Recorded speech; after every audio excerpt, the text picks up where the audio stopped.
Hello friends, welcome to Bankers Nest. मैं हूं गरिमा। बहुत सारे डाउट्स होते हैं स्टूडेंट्स के while they are preparing for the exam और even after they clear the exam कि उनकी पोस्टिंग कहाँ होगी, उन्हें होम स्टेट मिलेगा या नहीं, उनको कहीं रूरल ब्रांच तो नहीं मिल जाएगी, नॉर्थ के हैं तो साउथ तो नहीं भेज दिया जाएगा। ऐसे बहुत सारे क्वेरीज होते हैं। इस वीडियो में मैं कोशिश करूंगी उन सारे डाउट्स को क्लियर करने की। ऑफकोर्स 100% श्योरिटी के साथ आपको कोई नहीं बता सकता होम पोस्टिंग मिलेगी कि नहीं, home state posting. But because I have served in HRD department also while serving Bank of India for 6 years, मैं अपने एक्सपीरियंस से आपको जो भी मुझे पता है वो मैं शेयर करूंगी। Of course Bank of India के ही एक्सपीरियंस से मैं शेयर करूंगी because different banks have different policies but more और less they are the same. उसके बेसिस पे मैं आपसे शेयर करूंगी जो भी इंफॉर्मेशन है। All those viewers who have yet not subscribed to the channel, please subscribe and hit the like button if you really like watching my videos. On that note, let's begin the video. Friends, सबसे पहले हम बात करेंगे clerical cadre की। देखिए, clerical में क्या होता है कि आप एक पर्टिकुलर स्टेट के लिए अप्लाई करते हैं। बैंक कुछ वैकेंसीज निकालता है हर एक स्टेट से और बैंक यही एज्यूम करता है कि क्योंकि आपने उस स्टेट से अप्लाई किया है, you will be happy working out there. उनको ये नहीं पता कि आप दूसरे स्टेट से हैं या जो भी रीजन रहा हो। मान लीजिए आप एमपी के थे और आपने अप्लाई कर दिया यूपी से क्योंकि एमपी में ज्यादा वैकेंसीज नहीं थी।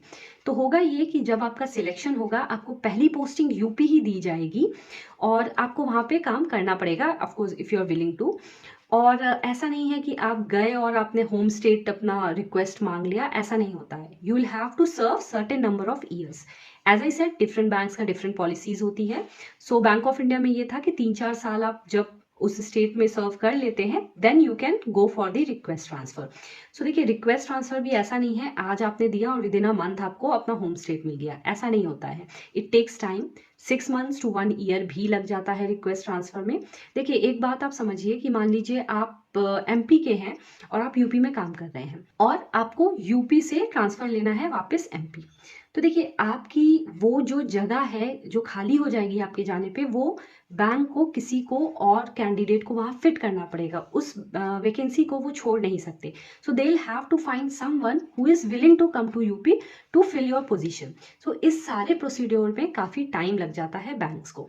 Also friends, of course female are given here preference, उनकी रिक्वेस्ट ट्रांसफर थोड़ी सी जल्दी कंसिडर की जाती है as compare to male. But even if you're male candidate, आपकी सूनर और लेटर ट्रांसफर रिक्वेस्ट एक्सेप्ट कर ली जाएगी and you will be posted back to the home state और जहां भी आप अप्लाई करना चाहते हैं। अब हम बात करेंगे पीओ यानी कि प्रोबेशनरी ऑफिसर्स की। देखिए, पीओ जॉब जो होती है वो पैन इंडिया होती है और उनके नोटिफिकेशन में साफ साफ ये मेंशन होता है कि you can be posted anywhere in India.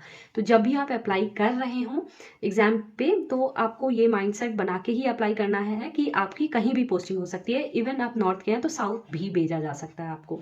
But of course एक आशा होती है कि शायद आपको होम स्टेट पोस्टिंग मिल जाए और थोड़ा सा कन्वीनियंट हो जाए आपके लिए काम करना। सबके अंदर वो एक विश रहती है। Of course I understand that and banks also understand that. Banks भी आपको अकोमोडेट करने की पूरी कोशिश करते हैं बट क्योंकि इतने ज़्यादा कैंडिडेट्स होते हैं और वैकेंसीज लिमिटेड रहती हैं एक पर्टिकुलर स्टेट में, ऑफकोर्स थोड़े बहुत को उनको इधर उधर भी भेजना पड़ता है। प्रोसीड्योर की बात की जाए तो प्रोसीड्योर ये होता है कि मान लीजिए आप आईबीपीएस के थ्रू सिलेक्ट हुए तो सबसे पहले आईबीपीएस आपसे कांटेक्ट करेंगे कि आपको पर्टिकुलर बैंक दे दिया गया है अकॉर्डिंग टू योर प्रेफरेंस। फिर कुछ दिन बाद वो बैंक आपसे कांटेक्ट करेगा कि you have been allotted in our branch and so and so are the formalities, और आपको एक पर्टिकुलर जोन अलॉट हो जाता है और एक पर्टिकुलर जोनल ऑफिस में आपको उस जोन में जाना पड़ता है। फिर उस जोनल ऑफिस में जाके एचआरडी डिपार्टमेंट में आप जो भी अपने डॉक्यूमेंट्स की फॉर्मेलिटीज है, मेडिकल की है, ये सब आप वहाँ पे क्लियर करते हैं। अब यहाँ पे बात आ जाती है मेरिट लिस्ट की।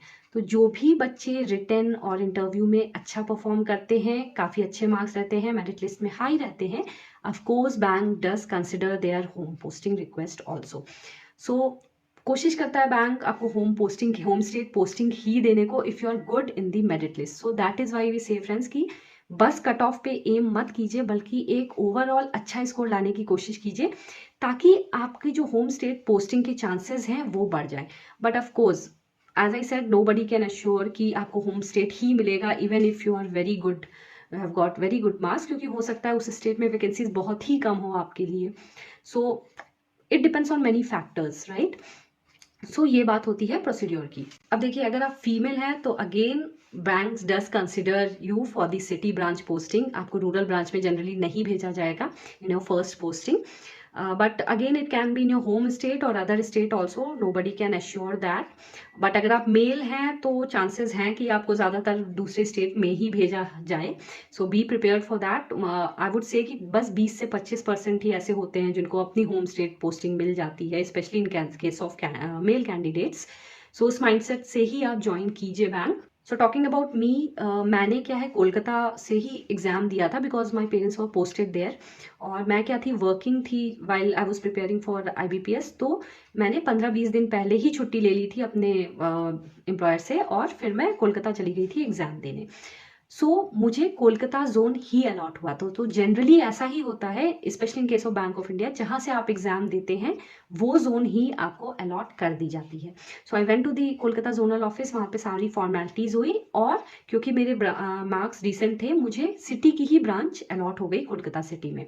बट ऑफकोर्स मेरे साथ बहुत सारे मेल POs ऐसे थे कि जो यूपी के थे, बिहार के थे, and they were serving in the Kolkata zone. तो ऐसा होता है, दूसरे स्टेट से भी आके लोग सर्व करते हैं, बट सूनर और later they got their home state posting.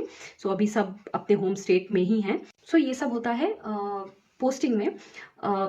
PO level पे थोड़ा सा डिफिकल्ट है home state posting initially, but eventually you will get it. अब ऐसा नहीं है एक स्टेट आपको जो दे दी गई, जोन जो दे दिया गया, आप उसी में रह जाएंगे, ऐसा नहीं है। After serving few years, like in Bank of India 3-4 साल अगर आप एक जोन में है तो of course you can ask for your home state posting. It depends from bank to bank, right. So आप 3-4 साल बाद अप्लाई कर सकते हो रिक्वेस्ट ट्रांसफर के लिए। तो रिक्वेस्ट ट्रांसफर में एज आई सेड टाइम लगता है, 6 मंथ्स टू 1 ईयर भी लग सकता है। क्योंकि होता क्या है, बैंक्स पहले एडमिनिस्ट्रेटिव लिस्ट निकालता है, यानी कि बैंक्स अपनी तरफ से जिन जिनको जहां ट्रांसफर करना है वो करते हैं। Then they consider about the request transfer, फिर रिक्वेस्ट ट्रांसफर की लिस्ट निकलती है, तो उसमें टाइम लग जाता है। But bank as I said वो अकोमोडेट करने की कोशिश करते हैं जितने भी कैंडिडेट्स हैं। तो फीमेल की अगेन थोड़ा सा जल्दी हो जाता है PO के लेवल में भी request transfer consider, but male का भी हो जाता है। देखिए होता क्या है कि they try to accommodate everyone, but सबको एक साथ अकोमोडेट करना पॉसिबल नहीं है, तो इवेंचुअली धीरे धीरे करके टाइम फ्रेम में वो अकोमोडेट करते हैं। बट अगेन रिक्वेस्ट ट्रांसफर भी जो है वो ब्रांच मैनेजर के थ्रू ही रिकमेंड होकर जोनल ऑफिस जाती है। So as I said in my previous videos also, और मैं फिर कह रही हूँ कि प्रोबेशन में and even during your banking career आप अपने ब्रांच मैनेजर से टर्म्स अच्छे रखिए, because a lot depends on him in your entire banking career. So इस वे में आप रिक्वेस्ट ट्रांसफर के लिए अप्लाई कर सकते हैं। बट ऑफकोर्स अगर कोई बहुत ज़्यादा मेडिकल इश्यूज़ है या फिर कोई फैमिली इशू है, बहुत सीरियस डिपेंडेंसी है, सो आप प्रोबेशन पीरियड एंड होने के बाद भी रिक्वेस्ट ट्रांसफर अप्लाई कर सकते हो, and banks will try to accommodate you considering your issue और जो भी उनको जेन्युइन लग रहा हो। सो इस वे में फ्रेंड्स पोस्टिंग होती है। हाँ, PO लेवल पे थोड़ा सा डिफिकल्ट है, but they eventually do consider your request.